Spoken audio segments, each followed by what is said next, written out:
수업이 거의 막바지에 가니까 뭐 잠깐 뭐 말씀을 좀 드리자면 글쎄 뭐 모르겠다. 올해가 인원을 너무 조금 뽑아요. 그죠? 너무 조금 뽑는데 그 반대급부가 있어서 그래. 예전까지는 소방공무원을 진짜 많이 뽑았거든요. 그래서 좀 이제까지는 소방공무원 되기가 되게 쉬웠어. 웬만하면 한 뭐 9개월, 뭐 1년 막 이렇게 해도 합격하는 친구들이 꽤 있었습니다. 좋았던 시절인 거지. 뭐 우리가 뭐 화양연화라 이런 표현 쓰잖아. 그지? 되게 막 황금 같은 그런 시절이었는데 오르막이 있으면 내리막도 있다 그러잖아. 그죠? 그 내리막의 첫 해가 바로 올해예요. 내가 보니까. 그래가지고 여러분들이 좀 운빨이 안 좋아. 딱 안 좋은 타이밍에 걸려버린 거지. 맞습니까? 근데 내가 원래 되게 싫어하는 말 중에 하나, 막 손발이 오글거려서 듣기 싫어하는 말 중에 하나가 뭐 중요한 건 꺾이지 않는 마음 뭐 이런 거 있잖아. 그지? 그 세상에 왜 그 말이 좀 그래 와닿냐면은 이 공무원 시험은 그게 필요하다? 내가 항상 얘기하잖아. 공무원 시험은요 진입장벽이 낮아요. 내가 책 사가지고 딱 와서 오늘부터 공부하자라고 마음 먹잖아? 그럼 그때부터 공시생 되는 거야. 시작은 쉬울지 몰라도 끝나는 건 쉽지가 않아요. 왜냐하면 합격을 할 때까지는 끝나는 게 아니잖아. 그죠? 그냥 시간만 때우면 합격한다는 게 아니라 꺾이지 않는 마음을 가지고 꾸준하게 노력하는 친구들은 결국 합격을 해요. 근데 문제는 그 사이에 그걸 못 참아. 우리 왜 그거 있잖아. 동굴에 들어가서 100일 동안 마늘 먹고 뭐 그거 있지. 사람이 됐니 뭐였지. 그걸 못 참아. 학생들이. 왜? 일단 인생의 가장 황금기라서 뭘 해도 하고 싶고 여행도 하고 싶고 하고 싶은 게 참 많아. 그런데 그런 걸 다 하면서 우리가 인생을 즐길 수는 없는데 요즘에 인스타 뭐 이런 것들이 그런 걸 부추겨. 뭐 그런 거 있잖아. 뭐 욜로 이런 거 하잖아. 그지? 뭐 한 번뿐인 인생인데 즐기고 살자. 이게 너무 많다. 그러다 보니까 너무 이 시간이 아깝다 생각을 하는 거고 이런 거 있잖아. 현재를 위해서 미래를 불태우는 거야. 무슨 얘기야? 미래에 써야 되는 장작까지 끌고 와서 현재 다 태워버리는 거지. 그럼 나중에 어떻게 할 건데? 뭐 나중에 또 나중에 있겠죠. 나중에 나이 막 좀 차가지고 그때 공무원 시험 준비한다고 또 오는 친구들도 있는데 그러면 더 늦어져 버린다는 얘기야. 이해됩니까? 무슨 말인지?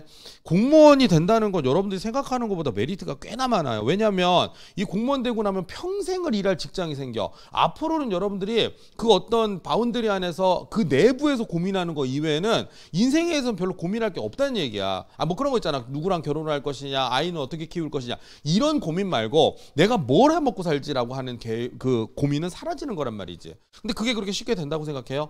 안 돼요. 그 일행 같은 경우도 일행이 사실은 요즘에 월급도 그렇고 소방공무원보다 더 짜. 뭐 일이 그렇다고 쉬워? 그런 것도 아니야. 그런데도 불구하고 막 그 공무원이 되려고 보통 일행은 공부할 게 워낙 많으니까 막 3년씩 자꾸 공부하는 친구들 있다. 그거에 비해 소방공무원은 쉽게 되다가 이제 좀 어려워진 거야. 그런데 너무 그걸 딱 생각하면서 야, 왜 이렇게 어려워졌어? 이렇게 생각해. 그럼 어려우면 뭐 할 건데? 이게 되게 웃긴 게 뭐냐면 신문에서 그런 얘기 많이 나오죠. 공무원이 되기가 뭐 돼봐야 돈도 못 벌고 어쩌고 하는데 일면만 딱 보여주는 거야. 정부 정책이 그러니까. 좀 다면적인 측면을 보여주자면 물론 이제 우리 소방공무원 한정이야. 경찰 소방공무원. 우리는 본복만 가지고 먹고 사는 게 아니야. 일행이면 이해는 돼. 큰 돈 못 번다는 거. 근데 소방공무원이나 경찰공무원은 뭐가 있지? 고생하는 만큼 수당이라는 게 있단 말이야. 그죠? 그런 측면에서 봤다면 그렇게 뭐 최저 생계비에도 못 미친다. 그렇진 않아요. 물론 여러분 내근을 한다면 일반 공무원하고 똑같이 벌지. 그땐 좀 마음이 아파. 빨리 현장으로 가야겠다. 뛰자. 몸으로 뛰자. 뭐 이런 생각을 하겠죠. 근데 만족도는 굉장히 높아. 벌이적인 측면에서는. 그 소방 공무원이. 뭐 그런 게 있습니다. 공무원들끼리 모였을 때 그 얘기야. 야, 그래도 넌 수당이라도 많이 받잖냐. 요즘에는 오히려 소방 공무원이나 경찰 공무원들 부러워합니다. 그렇잖아요. 그죠? 그러니까 그런 것도 있고 그리고 나서 일적인 측면에서도 뭐 가끔 이제 순직하시는 분들은 안타깝긴 해. 근데 그 정도의 이렇게 위험성은 뭐 그런 거 안 위험한 게 어딨어. 공사 현장이라 일하는 분은 더 많이 죽거나 더 많이 다치는데. 그러니까 세상은 뭐다. 다 어차피 어려운 건 마찬가지인데 평생에 해야 될 일을 하는 거잖아요. 맞습니까? 그럼 여러분들이 뜻이 있다면 특히 더군다나 여기 소방공무원 하시는 분들은요. 의지가 없으면 여기 와서 앉아있질 않아.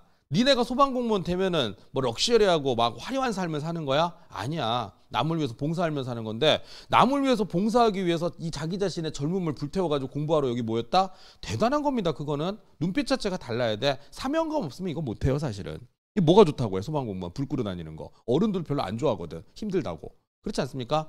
그런데도 이걸 하겠다고 오신 분들 같으면 뭔가 의지가 있고 사명감이 있으니까 하는 거잖아요. 그렇지 않습니까? 그럼 그거에 맞게끔 꺾이지 않게 끝까지 공부하는 자세가 중요한 거야. 한번 찔러보러 왔다면 넌 소방관 되더라도 못 견뎌.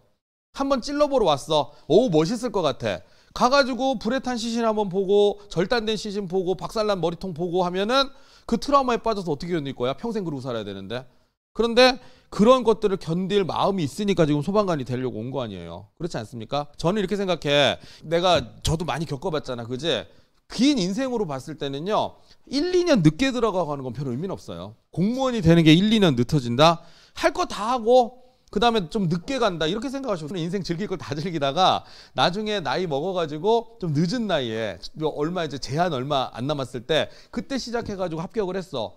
만족도는 어때? 만족도 좋아. 할 거 다 하고 놀다가 또 합격해가지고 자기 원하는 일 하니까 뭐 나쁘지 않아. 늦게 가더라도 그냥 자기가 가고 싶으면 가면 되는 거잖아. 1, 2년 정도 늦어질 수는 있다. 그 과정이 힘들어서 그렇지. 뭐 그 마음만 그 내가 하고 싶어하는 의지만 꺾이지 않는다면 1, 2년 늦게 들어가는 건 별 의미는 없어요. 왜? 가면 어차피 되냐 안 되냐가 문제인 거지. 뭐 빨리 되냐 늦게 되냐 뭐 하면 좋죠. 내가 이제 가끔 가다가 호봉이 깡패다 이 얘기하는 건 기왕 할 마음이 있으면 빨리 가라는 거야. 너무 느긋하게 공부하지 말라는 거지. 근데 너무 자기 자신을 채찍질하는 친구들한테 해주고 싶은 말은 인생이 그렇게 1, 2년 정도 늦춰진다고 해서 네 삶이 폭망하는 건 아니야. 그렇지 않습니까? 그냥 그런 친구들도 많아. 다른 길을 걷다가 다시 소방공무원으로 들어와서 늦은 나이 막 39 막 이런 37, 8 이런 나이에 들어간다고 하더라도 또 거기서 적응 잘해서 하는 친구들 많이 봤거든요. 그래서 여러분들한테 중요한 거는 꺾이지 말고 그 뭐 끝까지 열심히 하세요. 근데 만약에 그런 거에 대한 근원적인 회의가 들어. 내가 이걸 왜 해야 되지라는 마음이 든다면 그때는 접는 게 낫지. 근데 그게 아니라 정말 왜 그런 거 있잖아. 면접 가서 물어봐. 정말 소방공무원 되고 예, 저는 정말 되고 싶습니다. 그 마음이 살아 있다면 1, 2년 늦는 거는 그렇게 중요한 여러분들 인생에 그렇게 중요한 건 아니다라고 말씀을 드리고 싶은 거죠. 이 얘기 왜 해? 아니 지금 시험이 얼마 안 남았는데 의지는 북돋지 못한 망정 벌써 또 패배주의적인 얘기를 하시나요? 시험 보러 가면 떨려. 이 모든 것에 내 모든 인생을 건다. 이 어깨 그 부담감을 가지고 여러분들 시험 보러 들어가잖아. 넌 어깨가 경직돼가지고 머리도 아프고 두통이 생기고 시험 못 봐. 근데 그게 아니라 그래 최선을 다해보자. 나는 어차피 될 거니까. 근데 그게 조금 늦어질 뿐이야. 내가 오늘 요 시험장 들어가서 그냥 1년 동안 배웠던 거 원 없이 한번 풀어놓고 한번 나와보자. 즐기는 마음으로 들어가잖아. 그럼 스트레스가 좀 덜해. 그러면 좀 여유 있게 문제를 보는 게 생깁니다. 근데 시험장 가서 초조하고 막 허둥지둥하는 애들 꽤 봤어. 막 어떻게 하다가 마킹도 못하고 내는 친구들도 봤었거든. 내가 시험장 가서. 그러면 그건 너무 아깝잖아. 좀 담대함도 필요하다고 생각해. 그러니까 공부를 처음 초창기 시작할 땐 여러분들한테 강조한 게 뭐였어? 그따위로 공부하면 안 되죠. 좀 초조함을 가지고 긴장감을 가지고 하세요. 그런데 이제 그 긴장감을 가지고 1년을 살았잖아. 그럼 이쯤 되면 이제 뭐야? 진인사 대청명 이런 말 있잖아. 그치? 할 거 다 했어. 이제 마음을 담대하게 먹고 들어가면 돼. 어차피 너 시험장 들어가잖아. 네가 찍은 거 다 맞아가지고 막 올백만 맞거나 찍었는데 다 틀려가지고 네가 불합격하거나 그런 드라마틱한 일은 벌어지지 않아요. 절대로. 그냥 네 실력에서 플러스 마이너스 한두 개야. 아니에요. 저 안 돼요. 저 대여섯 개 돼야 돼요. 좋지 그러면. 그건 네가 정말 관운이 있을 때 얘기고 보통 일반적으로는 네가 평균적으로 맞는 점수에서 플러스 한두 개야. 그러니까 어떻게 해야 돼? 그 평균적으로 맞는 점수로 끌어올리려고 우리가 공부를 했던 거지. 그런데 시험장 가서 뭘 바래? 그건 아니야. 그냥 컨디션이 좋고 네가 찍은 게 맞았어? 그러면 한두 개야. 근데 컨디션이 안 좋았는데 마침 또 찍은 거 족족 틀렸어? 그래봐야 한두 개야. 인생은 그런 거라고 알겠습니까? 그럼 뭘 해야 돼? 가서 컨디션을 좋게 유지하고 가시라는 얘기죠. 그러면 그 한두 개의 행운이 여러분들 쪽으로 올 수 있다는 겁니다. 그 얘기를 해주고 싶었던 거죠. 그러니까 너무 초조하게 하지 말고 그렇다고 긴장감을 풀지 않고 그죠? 야 되게 어렵다. 대충 철저히 뭐 이런 느낌이다. 그지? 근데 그런 어떤 좀 밸런스를 맞추는 것도 여러분들한테 필요하다는 거죠. 알겠습니다.